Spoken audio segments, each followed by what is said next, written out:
الله ما في قلبي غير الله لا إله إلا الله محمد رسول الله আউযু বিল্লাহি মিনাশ শাইতানির রাজিম বিসমিল্লাহির রহমানির রহিম সালামুন আলাইকুম ওয়া রাহমাতুল্লাহি ওয়া বারাকাতুহু।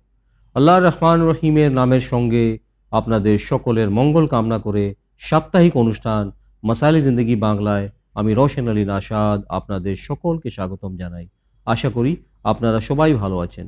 প্রিয় দর্শকবৃন্দ, আপনাদের সকলের প্রশ্নের উত্তর কোরআন ও হাদিস ও আহলে বাইত আলাইহিমুস সালামের শিক্ষার আলোকে, তালিমাতার আলোকে নেওয়ার জন্য আপনাদের আমাদের সকলের পরিচিত, জনপ্রিয় এবং জ্ঞানী আলিমে দ্বীন জনাব মাওলানা শেখ সাবির রেজা সাহেব কিবলাকে স্বাগতম জানাই এবং সরাসরি অনুষ্ঠান শুরু করি। আজকের অনুষ্ঠানে আমি আপনাদের পাঠানো টেক্সট মেসেজ পড়ব, তারপরে যদি সময় পাওয়া যায় আপনাদের পাঠানো অডিও মেসেজ প্লে করব। তো প্রিয় দর্শকবৃন্দ, আসুন বিনা কোনো ভূমিকায় সরাসরি অনুষ্ঠান শুরু করি এবং আমাদের প্রিয় মৌলানা সাহেবকে স্বাগতম জানাই। আসসালামু আলাইকুম ওয়া রাহমাতুল্লাহি ওয়া বারাকাতুহু। মৌলানা সাহেব। ওয়ালাইকুম আসসালাম ওয়া রাহমাতুল্লাহি ওয়া বারাকাতুহু। আশা করি মৌলানা সাহেব আপনি ভালো আছেন, সুস্থ আছেন। আলহামদুলিল্লাহ। রওশন ভাই, আপনি কেমন আছেন? আলহামদুলিল্লাহ, মৌলানা সাহেব দোয়া আছে। তো প্রিয় দর্শকবৃন্দ, আসুন এবারে আপনাদের প্রিয় অনুষ্ঠান শুরু করছি। আপনাদের পাঠানো টেক্সট মেসেজ সর্বপ্রথম পড়ি, তারপর আপনাদের পাঠানো অডিও মেসেজ প্লে করব। উইন চ্যানেল বাংলা, উত্তর মাসাইলে জিন্দেগি অনুষ্ঠানে শুনতে চাই। আমি নার্গিস পারভিন, গ্রাম জঙ্গলপুর, থানা বাদুড়িয়া, জেলা উত্তর 24 পরগনা থেকে বলছি। মৌলানা সাবির ভাইজান ও রোশন ভাইজান, আপনাদেরকে জানাই লাখো কোটি সালাম। আপনাদের জ্ঞানের আলো ছড়িয়ে পড়ুক সারা বিশ্বের কোনায় কোনায়। পরম করুণাময় আল্লাহ পাকের একান্ত রহমতে আমার একটা ছোট্ট প্রশ্ন। আল্লাহ তাআলা কোরআনে এক আয়াতে বলেন, ইন্না মিন শিয়াতিহি লা ইব্রাহিম, অর্থাৎ অবশ্যই ইব্রাহিম তার শিয়াদের মধ্যে ছিলেন। অতএব হজরত ইব্রাহিম আলাইহিস সালাম কার শিয়া ছিলেন? দয়া করে জানাবেন প্লিজ। খোদা হাফিজ, ফি আমানিল্লাহ। ওয়া আলাইকুম আসসালাম ওয়া রাহমাতুল্লাহি ওয়া বারাকাতুহু। প্রিয় আপা বা প্রিয় বোন, এত সুন্দর প্রশ্ন পাঠানোর জন্য আমি আপনার ধন্যবাদ জানাই এবং দোয়ায় স্মরণে রাখার জন্য আপনার ধন্যবাদ জানাই। মৌলানা সাহেব পারভিন আপা প্রশ্ন করছেন যে কোরআন শরীফের মধ্যে আয়াতে যে উল্লেখ হয়েছে ইন্না মিন শিয়াতিহি লা ইব্রাহিম, তো উনি জানার ইচ্ছুক যে ইব্রাহিম আলাইহিস সালাম শিয়া ছিলেন, তো কোন নবীর শিয়া ছিলেন? কার শিয়া ছিলেন? ওয়ালাইকুম আসসালাম ওয়া রাহমাতুল্লাহি ওয়া বারাকাতুহু। আমার প্রিয় বোন, আপনার চিঠি লেখার জন্য আপনাকে অসংখ্য ধন্যবাদ জানাই। আমাদেরকে দোয়াতে স্মরণে রাখার জন্য কৃতজ্ঞ জ্ঞাপন করি। আমার প্রিয় বোন, সূরা সাফাত আয়াত নম্বর 83-তে উল্লেখ হয়েছে ওয়া ইন্না মিন শিয়াতিহি লা ইব্রাহিম, নিঃসন্দেহে তার শিয়াদের অন্তর্ভুক্ত ছিলেন জনাবে ইব্রাহিম আলাইহিস সালাম। এবারে প্রশ্ন হচ্ছে, জনাবে ইব্রাহিম নবী কার শিয়া ছিলেন, যার জিকির এই আয়াতের মধ্যে হয়েছে? ইব্রাহিম আলাইহিস সালাম শিয়া ছিলেন, এটা নিঃসন্দেহে উনি শিয়া ছিলেন, তবে কার শিয়া ছিলেন এটা প্রশ্ন, আর উনি জানতেও চেয়েছেন যে উনি কার শিয়া ছিলেন। তো রওশন ভাই, প্রকাশ্য আয়াত হিসাবে যেটা উল্লেখ হয়েছে, মানে জাহেরান আয়াত হিসেবে বোঝাচ্ছে যে উনি জনাবে নূহ নবীর শিয়া ছিলেন। মানে ওনার আগে জনাবে নূহ নবী দিনের তাবলীগ করতে গিয়ে যে পরিশ্রম করেছিলেন, যে কষ্ট সহন করেছিলেন, 950 বছর উনি আল্লাহর বান্দাদের হেদায়েত করেছিলেন বা নিজের উম্মাতের হেদায়েত করেছিলেন, তারপরেও কিন্তু ওইভাবে মুমিন তৈরি করতে পারেননি যেটা উনি আশা নিয়েছিলেন। আর ওনাকে অনেক নির্যাতন দেওয়া হয়েছিল, অনেক কষ্ট সহন করেছিলেন, পাথর মেরে মেরে ওনাকে জখমি করে দেওয়া হয়েছিল, এগুলো সব জিকির হয়েছে। তো জনাবে ইব্রাহিম নবী নূহ নবীর স্মৃতি স্মরণে বা নূহ নবীর কে স্মরণ করে ওইরূপ দিনের তাবলীগ করতে গিয়ে অনেক কষ্ট সয়েছিলেন, অনেক পরিশ্রম করেছিলেন, ওনাকে অনেক আঘাত করা হয়েছিল, আগুনও শেষ পর্যন্ত ওনাকে নিক্ষেপ করা হয়েছিল, কিন্তু আল্লাহ রাব্বুল আলামিন ওনাকে রক্ষা করেছিলেন, আগুনকে ফুলে পরিবর্তন করে দিয়েছিলেন। তো এই হিসাবে জাহেরান বলা হচ্ছে আয়াত হিসেবে যে উনি নূহ নবীকে ফলো করতেন বা নূহ নবীকে ফলো করেছিলেন, তাই ওনাকে নূহ নবীর শিয়া বা নূহ নবীর ফলোয়ার্স বলা হয়েছে। এটা একটি জাহেরি রূপ, যেটা আমার আহলে সুন্নাত ভাইদের বইয়ের মধ্যে লেখা হয়েছে। কিন্তু রওশন ভাই, এবারে যে প্রশ্নের সঠিক উত্তর, হাকিকি উত্তর এখান থেকে বলতে চাই, যেটা মাসুমিন আলাইহিস সালামদের তাফসীর বা ওনাদের রওয়ায়াতের মধ্যে এসেছে, আর মুতাবার হালাত আম্বিয়া বা কিসাসুল আম্বিয়ার মধ্যে যেগুলোর জিকির হয়েছে, জনাবে ইব্রাহিম নবী খলিলুল্লাহ ছিলেন। জনাবে ইব্রাহিম নবী আল্লাহর প্রিয় বান্দা ছিলেন, খলিলুল্লাহ ছিলেন, আল্লাহর বন্ধু ছিলেন। তো উনি একসময় আল্লাহর কাছে আশা করেছিলেন, দাবি করেছিলেন, হে আমার প্রতিপালক, আমি তোমার কুদরতের নিশানি দেখতে চাই, তোমার বিশ্ব জগতের ভ্রমণ করতে চাই। তো আল্লাহ রাব্বুল আলামিন ওনার আবেদনকে কবুল করে জিবরাইল আমিনকে বললেন, আমার বন্ধু, আমার খলিল ইব্রাহিমকে জমিন ও আসমানের সায়ের করো, জমিন ও আসমান দেখাও। তো এটা আলামে আরওয়ার ঘটনা। কিন্তু জনাবে ইব্রাহিম নবী জিবরাইল আমিনের সঙ্গে জমিন ও আসমানের দর্শন করছিলেন, আরশ ইলাহির দর্শন করেছিলেন। ফেরার পথে উনি দেখলেন যে চতুর্থ আসমানে এক জায়গায় নুরানি মাহফিল, সেখানে অনেক লোক সুন্দর সাদা পোশাক পরে বসে আছে, আর সেখান থেকে একটি নূর উঠছে, মানে নূরের আলোয় আলোকিত। আর একজন বুজুর্গ, মানে সবুজ আমামা পরে, সবুজ রেদা পরে, সাদা পোশাক পরে উনি ওয়াজ করছেন। মানে যারা সেখানে বসে আছে ওনাকে শুনছে, তাদেরকে ওয়াজ ও নসিহত করছেন, মানে সুন্দরভাবে জীবনযাপন করার পদ্ধতি বলছেন, বা কি করলে তারা আল্লাহর প্রিয় হতে পারবে, কি করলে তারা জান্নাতে অন্যতম বা উচ্চতম স্থান পাবে, এইভাবে ওয়াজ করছিলেন। এই দৃশ্য দেখে জানাবে ইব্রাহিম নবী জিবরাইল আমিনকে জিজ্ঞাসা করলেন, আমার ভাই জিবরাইল, এই যে আমি দেখছি জলসা বা এই যে ইজতেমা, এই যে বৈঠক, একজন বুজুর্গ ওয়াজ করছেন আর সবাই শুনছে মন দিয়ে ওনার কথা, আর এখান থেকে নূর উঠছে, আর ওই বুজুর্গের চেহারা থেকে এত সুন্দর নূর বাহির হচ্ছে যে প্রকাশ্য রূপে ওনার চেহারা ভালো করে দেখা যাচ্ছে না, নূরের আলোয়, মানে এত জ্যোতি। তখন জিবরাইল আমিন আলাইহিস সালাম বললেন, মানে জানাবে ইব্রাহিম নবী যখন জিজ্ঞেস করলেন যে এ কারা, তো জিবরাইল আমিন ইব্রাহিম নবীকে বললেন, ওই যে ব্যক্তি যিনি ওয়াজ করছেন, ওই যে বুজুর্গকে দেখছেন, উনি হচ্ছেন হযরত আলী। আর এই যারা ওনার কথা শুনছেন, এনারা হচ্ছে আলীর শিয়া, মানে আলীর অনুগামী, অনুসারী, ফলোয়ার্স, যাদেরকে আল্লাহ অতি উচ্চতম স্থান দান করেছেন, জান্নাতে সর্বশ্রেষ্ঠ স্থান এনারা পাবেন। আর যারা আলীর শিয়া হবে, আলীর ফলোয়ার্স হবে, আল্লাহ রাব্বুল আলামিন তাদের গুনাহকে ক্ষমা করে তাদের নেকিকে বৃদ্ধি করে জান্নাতে সম্মানিত স্থান দান করবেন। ওই দৃশ্য দেখে জনাবে ইব্রাহিম নবীর মনে মাওলা আলীর প্রতি একটা ভালোবাসার সৃষ্টি হলো সঙ্গে সঙ্গে। আর উনি তখন মনে মনে আল্লাহর কাছে প্রার্থনা করলেন, হে আমার প্রতিপালক, কাশ আমিও যদি এই আলীর শিয়ার মধ্যে হতাম, যাদের এত সম্মান দান করেছে, জান্নাত সবচেয়ে উচ্চতম অন্যতম স্থান দান করা হবে, আমিও যদি এই আলীর শিয়াদের অন্তর্ভুক্ত হতাম। বাস উনি মনে মনে দোয়া করলেন, সঙ্গে সঙ্গে আল্লাহ অন্তরের খবর, আল্লাহ ওনার দোয়াকে কবুল করে নিলেন, আল্লাহ মাহফুজে লিখে দিলেন, ওয়া ইন্না মিন শিয়াতিহি লা ইব্রাহিম, হযরত আলীর শিয়াদের মধ্যে হযরত ইব্রাহিমকে রাখা হয়েছে, মনে রাখবেন। আর এটা শুধু ইব্রাহিম নবীর জন্য না, খিজির নবীর জীবনী পড়ে দেখুন, খিজির নবীও কিন্তু সেম দোয়া করেছিলেন আল্লাহর কাছে, যে আল্লাহ আমাকে আলীর শিয়ার অন্তর্ভুক্ত করো, আমি যেন আলীর শিয়াদের মধ্যে হই। ওটা খিজির নবীর দোয়ার মধ্যে ছিল, সুতরাং জিকির হয়েছে।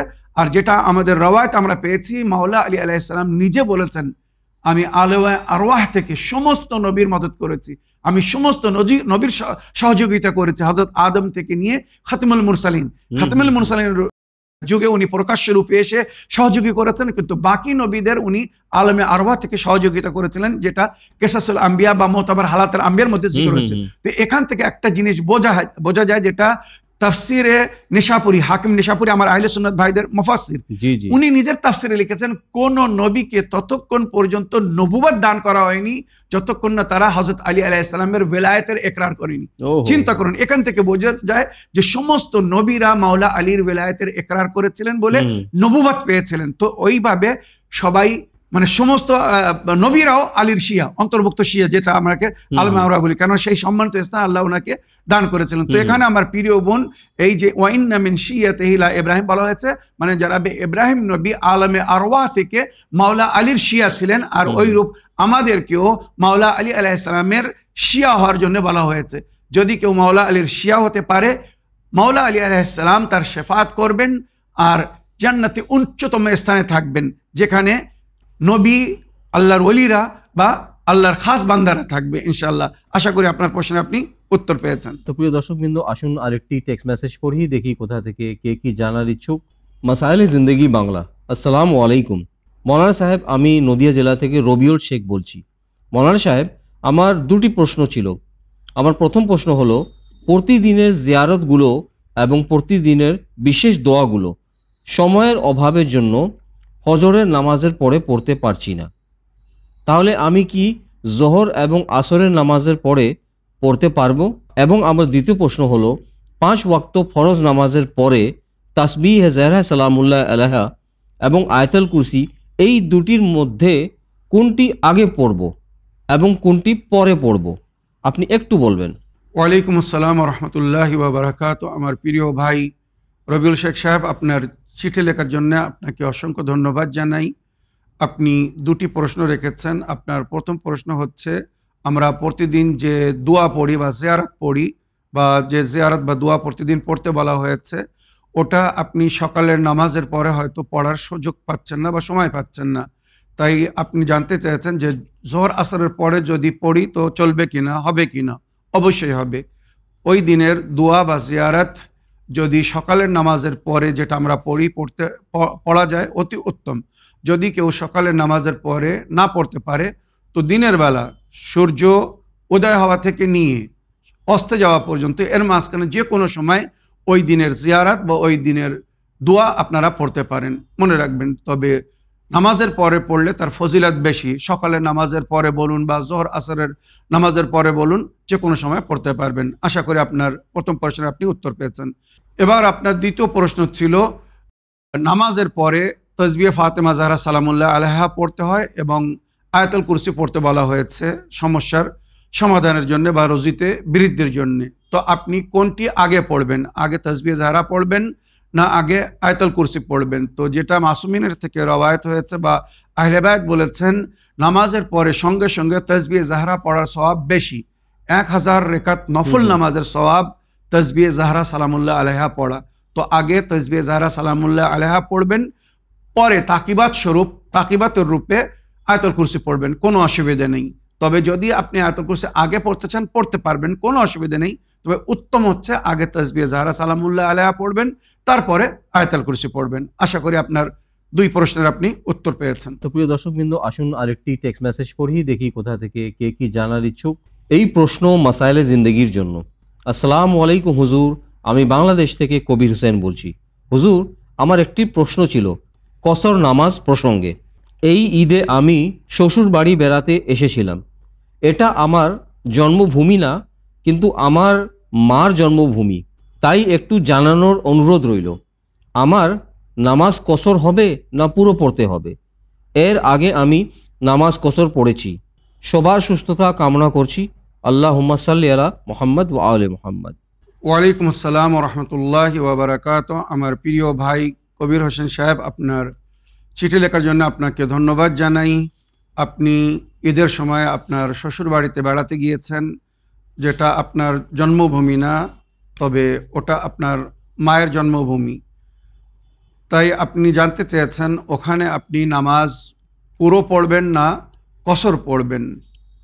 এর আগে আপনি যখন গিয়েছিলেন ওখানে নামাজ কসর পড়েছিলেন, সেটা ঠিক পড়েছিলেন কিনা হয়তো আপনি এটা জানতে চাচ্ছেন বা জানতে চেয়েছেন। তো আমার প্রিয় ভাই, মায়ের জন্মভূমি আপনার জন্মভূমি না, সুতরাং শরীয়তের হুকুম হচ্ছে যদি আপনি ওখানে যান আর 10 দিনের নিয়াত না করে যান, 10 দিন থাকার যদি নিয়াত করে যান, তাহলে আপনি কসর নামাজ পড়বেন না, পুরো নামাজ পড়বেন যদি 10 দিনের নিয়াত করে যান। আর যদি 10 দিনের কমের নিয়াত থাকে, মনে করুন 2 দিন 3 দিন 4 দিন 5 দিন কি 1 সপ্তাহ 7 দিনের থাকার ইচ্ছা আছে, তো আপনার নামাজ ওখানে কসর হবে, ওখানে আপনার নামাজ পুরো হবে না, কেননা ওটা আপনার জন্মভূমি না। তবে যদি আপনার জন্মভূমি হতো, মানে মায়ের প্রথম সন্তান বা মাতা পিতার প্রথম সন্তান, অধিকাংশ মায়ের মেকা যাকে আমরা বলি, বাপের বাড়ি জন্ম হয়, তো আপনি যদি বড় সন্তান হয়ে থাকেন আর আপনার জন্ম যদি ওখানে হয়ে থাকে, তাহলে আপনার নামাজ ওখানে পুরো হবে। আপনি যখনই যাবেন, যেমন আপনার স্ত্রী, সে যখনই ওখানে যাবে আপনার শ্বশুর বাড়ি, মানে তার বাপের বাড়ি যাবে, সে নামাজ পুরো পড়বে, তার নামাজ কসর হবে না। আপনার যদি ওখানে জন্ম হয়ে থাকতো আপনার নামাজ পুরো হতো, কিন্তু আপনার যদি ওখানে জন্ম না হয়ে থাকে আর আপনি যদি 10 দিনের নিয়ত না করে যান, তাহলে ওখানে আপনার নামাজ কসর হবে। যেটা আপনি এর আগে পড়েছেন আপনি ঠিক পড়েছেন।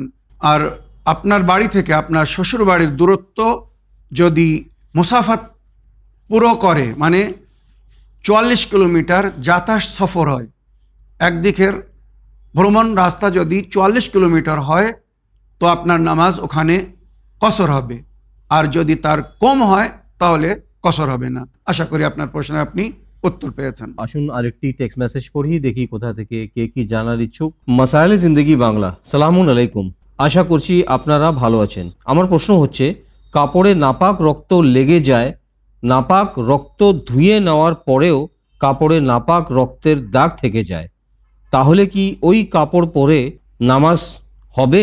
দয়া করে জানাবেন। খোদা হাফিজ। মুর্শিদাবাদ থেকে আলিয়া বিবি। ওয়া আলাইকুম আসসালাম ওয়া রাহমাতুল্লাহি ওয়া বারাকাতুহু। প্রশ্নের মাধ্যমে মাসাইলে জিন্দেগি বাংলা অনুষ্ঠানকে সহযোগিতা করার জন্য আমি আপনার ধন্যবাদ জানাই। মৌলানা সাহেব, কাপড়ে যদি রক্ত লেগে যায়, ধোয়ার পরেও যদি রক্তর দাগ থেকে যায়, তাহলে কি ওই কাপড় পরে নামাজ পড়া যাবে? ওয়ালাইকুম আসসালাম রহমতুল্লাহ বারাকাত। আমার প্রিয় বোন আপনার চিঠি লেখার জন্য এবং নারীদের একটি সুন্দর বিষয় নিয়ে মশলা জিজ্ঞেস করার জন্য ধন্যবাদ জানাই। অনেক সময় রওশন ভাই, এটা স্বাভাবিক হতে পারে, কোনো কারণে মনে করুন কাপড়ে রক্ত লেগে গেছে, জি জি, শারীরিক কোনো অসুবিধার কারণে, কেটে যাওয়ার কারণে হোক, বা নারীদের যে মাসিক ঋতুপাত হয় সেটাও সম্ভব হতে পারে। তো কাপড়ে যদি রক্ত লেগে যায়, তো ওই রক্ত দেখা যাচ্ছে আমরা ধুয়েছি, কাপড় ধোয়া হয়েছে, কিন্তু দাগ যাচ্ছে না বা দাগ যায়নি, তো ওই কাপড়ে নামাজ হবে কিনা, হয়তো আমার বোন এটাই জানতে চেয়েছেন। অবশ্যই হবে। শরীয়তের হুকুম হচ্ছে আইনে নেজাসাত জায়েল হো জানা চাইয়ে, মানে আসল নেজাসাত যেটা রক্ত বা রক্তের যে প্রভাবটা, ওটা যেন চলে যায়। তারপরে যদি রক্তের দাগ থেকে যায় কোনো অসুবিধা নেই। আমি বা আপনি বা যেই কোনো কাপড়ে যদি কোনোভাবে রক্ত লেগে যায়, নাপাক রক্ত, তো সেটাকে ধুয়ে পরিষ্কার করে, মানে ডিটারজেন্টের মাধ্যমে হোক, সাবানের মাধ্যমে হোক, যেভাবে হোক, ভালো করে ঘষে ধুয়ে পরিষ্কার করার চেষ্টা করতে হবে। এবার আমি পরিপূর্ণ চেষ্টা করলাম বা আমার বোন পরিপূর্ণ চেষ্টা করলেন কাপড়টাকে ধুয়ে পরিষ্কার করে নেওয়া, তারপরেও দেখা যাচ্ছে সামান্য দাগ রয়ে গেছে, তো ওই দাগ থাকা কাপড়ে নামাজ হবে কিনা? অবশ্যই হবে। শরীয়তের হুকুম অনুযায়ী আগে ওটাকে পরিষ্কার করার পরিপূর্ণ চেষ্টা করতে হবে, তারপরে পাক পানি দিয়ে, আবে কলিল দিয়ে 3 বার, আর আবে কাসির হলে 1 থেকে 2 বার ওটাকে ভালো করে ধুয়ে নিচড়ে নিতে হবে, কাপড় পাক হয়ে যাবে। যদি তারপরেও সামান্য দাগ রয়ে যায়, ওই দাগের জন্য কোনো অসুবিধা নেই, ওই কাপড়ে আপনি নামাজ পড়তে পারবেন। আশা করি আপনার প্রশ্নের আপনি উত্তর পেয়েছেন। প্রিয় দর্শকবৃন্দ, আসুন এবারে অনুষ্ঠানের শেষ টেক্সট মেসেজ পড়ছি, দেখি কোথা থেকে কে কি জানার ইচ্ছুক। উইন চ্যানেল বাংলা, মাসাইলে জিন্দেগি বাংলাতে উত্তর শুনতে চাই। সালামুন আলাইকুম ওয়া রাহমাতুল্লাহি ওয়া বারাকাতুহু। আমি আজিজুল ইসলাম, গ্রাম জঙ্গলপুর, থানা বাদুড়িয়া, জেলা উত্তর 24 পরগনা থেকে বলছি। মৌলানা সাবির ভাইজান ও রোশন ভাইজান, আপনারা আল্লাহর পাকের রহমতে ভালো আছেন এবং সুস্থ আছেন, এবং দোয়া করি আপনাদের জ্ঞানের আলো বিশ্বজাহানে ছড়িয়ে পড়ুক। আমার একটা ছোট্ট প্রশ্ন, হজরত আলী ইবনে আবু তালিব আলাইহিস সালামকে নূরুল আনোয়ার বলা হয় কেন? দয়া করে জানাবেন প্লিজ। খুদা হাফিজ, ফি আমানিল্লাহ। ওয়া আলাইকুম আসসালাম ওয়া রাহমাতুল্লাহি ওয়া বারাকাতুহু। প্রিয় আজিজুল ইসলাম ভাই, আপনার এত সুন্দর প্রশ্নের মাধ্যমে মাসাইলে জিন্দেগি অনুষ্ঠানকে সহযোগিতা করার জন্য এবং দোয়ায় স্মরণে রাখার জন্য আপনার অন্তর থেকে ধন্যবাদ জানাই। তো আজিজুল ভাইয়ের প্রশ্ন যে হজরত আলী ইবনে আবু তালিব আলাইহিস সালামকে নুরুল আনোয়ার কেন বলা হয়, এর পিছনে কাহিনী কি, হিস্ট্রি কি? ওয়ালাইকুম আসসালাম রহমতুল্লাহ ওয়া বারাকাতুহু। আমার প্রিয় ভাই আজিজুল ইসলাম সাহেব, আপনার চিঠি লেখার জন্য আপনাকে অসংখ্য ধন্যবাদ জানাই। আমাদেরকে দোয়াতে স্মরণে রাখার জন্য কৃতজ্ঞ জ্ঞাপন করি। আমার প্রিয় ভাই মাওলাই কায়নাত আমিরুল মুমিনিন হজরত আলী ইবনে আবি তালিব আলাইহিস সালামকে নূরুল আনোয়ার এই জন্য বলা হয়, কেননা ওনার নূর থেকে সমস্ত অলিরা সৃষ্টি হয়েছেন। আল্লাহর সমস্ত ওলিদেরকে ওনার নূর থেকে সৃষ্টি করা হয়েছে। আর বিশেষ করে ওনার পরে যে ওনার মাসুম সন্তান, যাদেরকে আমরা ইমাম মানি, মনে করুন ইমামে হাসান হোসেন আলাইহিসসালাম, ইমামে জাইনুল আবদিন আলাইহিসসালাম, ইমামে বাকের আলাইহিসসালাম, ইমামে মেহেদী আলাইহিসসালাম পর্যন্ত, এই সমস্ত ইমামরা কিন্তু ওনার বংশধারী বা ওনার সন্তানদের মধ্যে গণ্য হয়। ওনার নূর থেকে তৈরি বা ওনার নূর থেকেই সৃষ্টি, যেটা রওয়ায়াতে উল্লেখ হয়েছে। যেমন নবী করিম সাল্লাল্লাহু আলাইহি ওয়াসাল্লাম বলেছেন, আউয়ালু মা খালাকাল্লাহু নূরি মিন নূরিহি, সর্বপ্রথম আল্লাহ রাব্বুল আলামিন নিজের নূর থেকে আমার নূরকে সৃষ্টি করেছেন। মনে রাখবেন, এটা কিন্তু নবী করিম সাল্লাল্লাহু আলাইহি ওয়াসাল্লামের বিখ্যাত বাণী।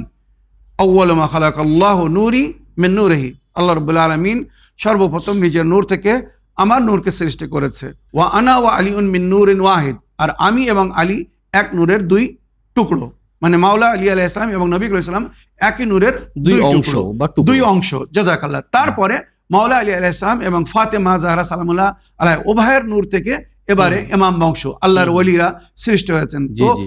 সমস্ত নূরের ব্যাকগ্রাউন্ড যদি আমরা দেখতে যাই বা যেখান থেকে এই নূরগুলো আমরা পেয়েছি বা নূরগুলো আমাদের সামনে এসেছে, উনি হচ্ছেন মাওলা আলী আলাইহিস সালাম। তাই নূরুল আনোয়ার ওনাকে বলা। সমস্ত নূরের মধ্যে সবচেয়ে উজ্জ্বল নূর যার ছিল উনি ছিলেন মাওলা আলী আলাইহিস সালাম। জি, জি। আর আরশে ইলাহিতে এই বিশ্বকে সৃষ্টি করার পরে আল্লাহ রাব্বুল আলামিন যে 14 মাসুমিন আলাইহিস সালামের নূরকে নিজের আরশে ইলাহিতে লিপিবদ্ধ করিয়েছিলেন ফেরেশতাদের মাধ্যমে, এর মধ্যেও কিন্তু মাওলা আলী আলাইহিস সালামের নূর সবচেয়ে উজ্জ্বল নূর ছিল। কেননা ওনার নূর থেকে এই বিশ্ব আলোকিত হবে বা ওনার ও ওনার সন্তানদের মাধ্যমে এই বিশ্ব শিক্ষা পাবে, হেদায়েত পাবে, নূরে হেদায়েত পাবে। সুতরাং ওনারই সন্তানদেরকেই নূরে হেদায়েত বলা হয়েছে। যেমন ইমাম হোসেন আলাইহিস সালামের সম্পর্কে যেটা নবী করিম সাল্লাল্লাহু আলাইহি ওয়াসাল্লাম বলেছেন, ইন্নাল হুসাইন মিসবাহুল হুদা ওয়া সাফিনাতুন নাজাত। ইমাম হোসেন আলাইহিস সালাম চিরাগে হেদায়েত, মানে হেদায়েতের প্রদীপ আর নিজাতের তরি। তো উনিও কিন্তু ইমাম আলী আলাইহিস সালামের সন্তান বা ইমাম মেহেদী আলাইহিস সালামের সম্পর্কে উল্লেখ হচ্ছে, বিশ্ব যখন পাপের অন্ধকারে পরিণত হয়ে যাবে সেই সময় ইমাম মেহেদী আলাইহিস সালামের নূরের মাধ্যমে এই বিশ্ব আলোকিত হবে, এই বিশ্ব উজ্জ্বল হবে। এই সমস্ত নূর কিন্তু মাওলা আলীর নূর থেকে। তাই মাওলা আলী আলাইহিস সালামের নূরকে নূরুল আনোয়ার বলা হয়েছে।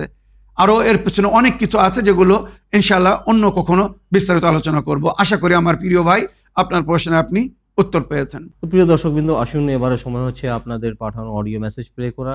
দেখি কোথা থেকে কে কি প্রশ্ন করছেন। আসসালামু আলাইকুম, আমি আসাম খুটা বাগরা থেকে মীর হুসাইন বলছি। মাওলানা সাহেব এবং রোশন ভাইয়ের প্রতি দোয়া রইল।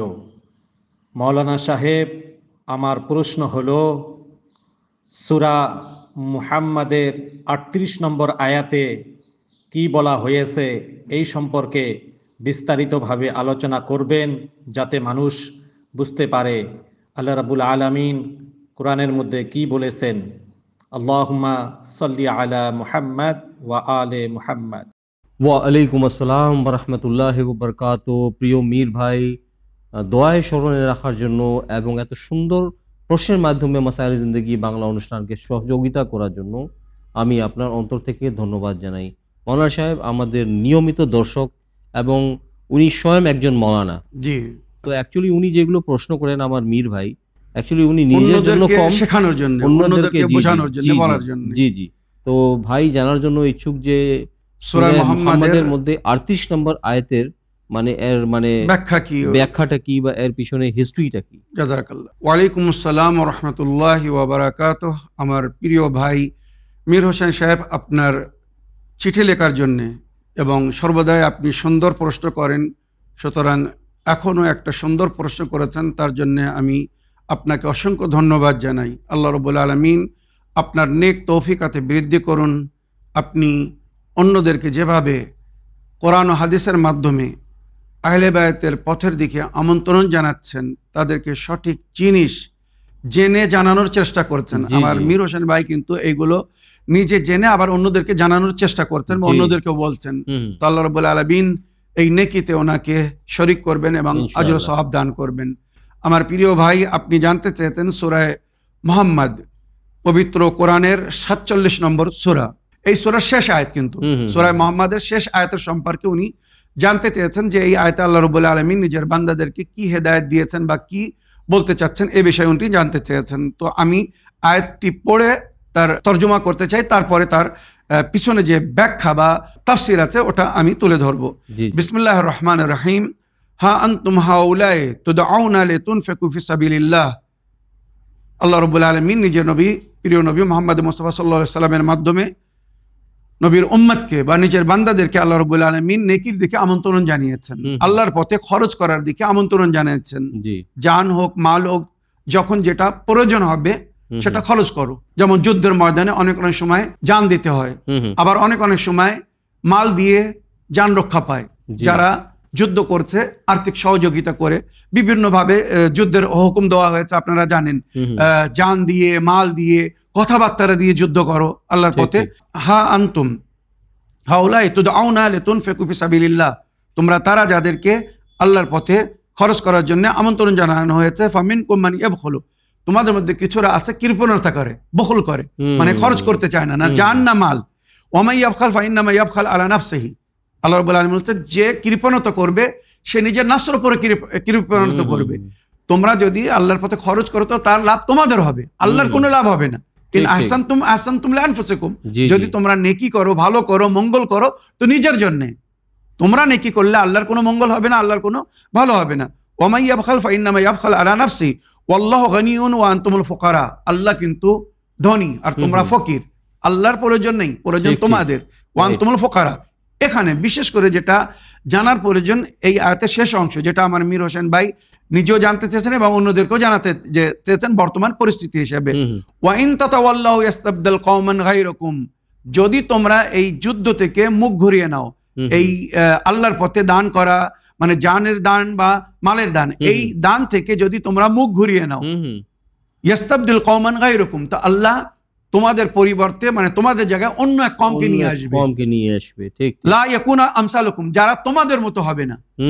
যখন এই আয়াত নবী করিম সাল্লাল্লাহু আলাইহি ওয়াসাল্লাম পাঠ করলেন সাহাবাদের মাঝখানে, রশন ভাই এখানে কিন্তু এবারে আসল কথা এখানে, ঠিক ঠিক, যখন নবী করিম সাল্লাল্লাহু আলাইহি ওয়াসাল্লাম এই আয়াত পাঠ করেছিলেন সাহাবাদের মাঝখানে, তখন সাহাবারা জিজ্ঞাসা করেছিল, এই ঘটনা কিন্তু বিখ্যাত, আমার আহলে সুন্নাত ভাইদের প্রায় সমস্ত বিখ্যাত হাদিসের বইয়ের মধ্যে এই আয়াতের তাফসিরে এই কথা লেখা হয়েছে যেটা আমি বলতে যাচ্ছি। আর সমস্ত তাফসিরও আপনারা তুলে দেখতে পারেন, আমি যেটা বলছি এটাই কিন্তু হকিকত। যখন নবী করিম সাল্লাল্লাহু আলাইহি ওয়াসাল্লাম নিজের সাহাবাদেরকে যুদ্ধের দিকে আমন্ত্রণ জানালেন এবং আল্লাহর পথে দান খয়রাতের দিকে আমন্ত্রণ জানালেন, তো কিছু দ্বারা মুখ ঘুরিয়ে নিল, যেটা আয়াতের মধ্যে উল্লেখ হয়েছে। মানে যুদ্ধে যেতে তারা মানে ভীতুর প্রমাণ দিল, মানে তারা ভীতু বুঝদিল, যুদ্ধেও যেতে চাচ্ছে না, আবার যোদ্ধাদের বা পীড়িতদের মদত করার জন্য যে আর্থিক সহযোগিতা করতে বলা হচ্ছে সেটাও করছে না। তো তখন আল্লাহ বলছে, ইন তাতাওয়াল্লাউ ইস্তাবদিল কওমান গায়রাকুম, যদি তোমরা মুখ ঘুরিয়ে নাও তাহলে আল্লাহ তোমাদেরকে অন্যদের মাধ্যমে পরিবর্তন করিয়ে দেবে, মানে তোমাদের জায়গা অন্যরা নিয়ে নেবে। লা ইয়াকুনা আমসালুকুম, তারা তোমাদের মতো হবে না। তখন সাহাবারা জিজ্ঞাসা করলেন, এই আল্লাহর নবী, এরা কারা যাদের মাধ্যমে আল্লাহ আমাদেরকে পরিবর্তন করিয়ে দেবে? মানে যারা আমাদের জায়গা নেবে, আরবদের জায়গা নেবে অন্যরা। কিন্তু প্রশ্ন করছে আরবরা নবীর কাছে যে আমরা যদি যুদ্ধে না যাই বা আমরা যদি যোদ্ধাদের মদত না করি, পীড়িতদের মদত না করি, তো আমাদের জায়গা অন্যরা কেউ নিয়ে নেবে। আল্লাহ বলছে আমাদের অন্যদের মাধ্যমে আমাদেরকে পরিবর্তন করে দেওয়া হবে। সুতরাং তারা কারা হবে? এখানে জানাবে সালমানে ফার্সি নবী করিম সাল্লাল্লাহু আলাইহি ওয়াসাল্লামের পাশে বসেছিলেন। নবী করিম সাল্লাল্লাহু আলাইহি ওয়াসাল্লাম নিজের হাত জানাবে সালমানে ফার্সির কাঁধের উপরে রাখলেন। সাহাবারা দেখছিল, কিন্তু আরবরা দেখছিল। কাঁধের উপরে হাত রেখে বললেন, হাযা ওয়া কওমুহু, এই সালমানে ফার্সি এবং এর জাতের লোক, এর কওমের লোকেরা তোমাদের জায়গা নিয়ে নেবে, আল্লাহ তোমাদের পরিবর্তে তাদেরকে নিয়ে আসবে। আর রশন ভাই, প্র্যাকটিক্যাল বাস্তব কিন্তু এখন এটাই আমরা দেখছি। আল্লাহর আয়াত কখনো মিথ্যা হতে পারে না, নবীর বাণী কখনো মিথ্যা হতে পারে না। আজ পুরো বিশ্ব দেখছে যেখানে ফিলিস্তিনের মজলুম ভাইদের মদত করার জন্য কারা আগে এসেছে, জানাবে সালমানে ফার্সির কওম। কাল খোদার সামনে উত্তর দিতে হবে, হাসরের ময়দানে প্রশ্ন হবে যে সেখানে তোমার মজলুম ভাইদের উপরে জুলুম হচ্ছিল, অত্যাচার হচ্ছিল, তোমরা কোথায় ছিলে? যাদের মদত করতে বলা হয়েছে, যাদের সহযোগিতা করতে বলা হয়েছে, যাদের সাথ দিতে বলা হয়েছে, তোমরা তাদের সাথ দিচ্ছ না। এই ঘটনা রশন ভাই সন 60 হিজরিতে মক্কায় এই ঘটনা ঘটেছিল। ইমাম হোসেন আলাইহিস সালাম কেন হজকে উমরায় পরিবর্তন করে চলে গিয়েছিলেন? হাজিরা কাবা ঘরের তওয়াফ করছিল আর ওদিকে ইসলাম শেষ হচ্ছিল।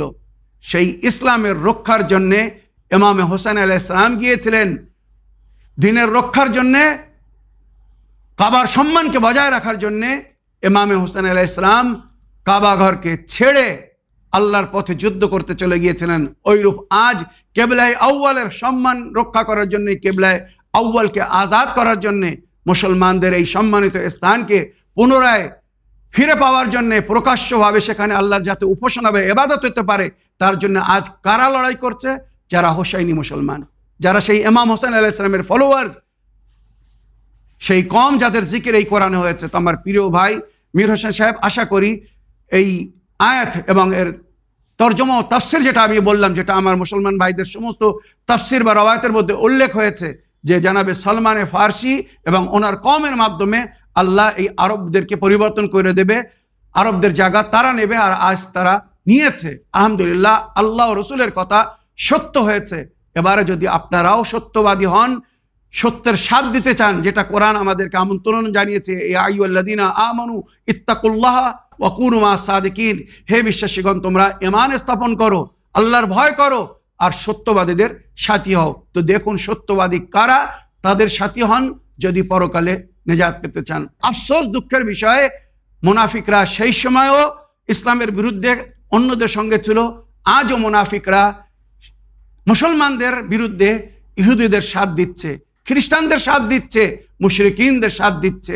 আল্লাহ রাব্বুল আলামিন হাশরের ময়দানে এদেরকে ওই ইহুদ ও নাসারা ও মুশরিকিনদের অন্তর্ভুক্ত করবে, যারা এখন মজলুমদের সাথ না দিয়ে কিবলায়ে আউয়ালের আজাদের জন্য চেষ্টা না করে বরং তার বিরুদ্ধে যারা আছে সেই ইহুদিদের সাথ দিচ্ছে, খ্রিস্টানদের সাথ দিচ্ছে বা মুশরিকিনদের সাথ দিচ্ছে। আমার প্রিয় দর্শক ও শ্রোতাবৃন্দ, মহরমের আগে আগামী সপ্তাহে ইনশাআল্লাহ আপনাদের পেন্ডিং সমস্ত প্রশ্নের উত্তর দেওয়ার আমরা চেষ্টা করব। তাছাড়া মহরমের দিনে আপনারা জানেন প্রতিদিন মজলিস টেলিকাস্ট হয় বা মজলিস টেলিকাস্ট হবে, তবে শুক্রবারের দিনে হয়তো আমরা উভয় এপিসোডকে টেলিকাস্ট করব।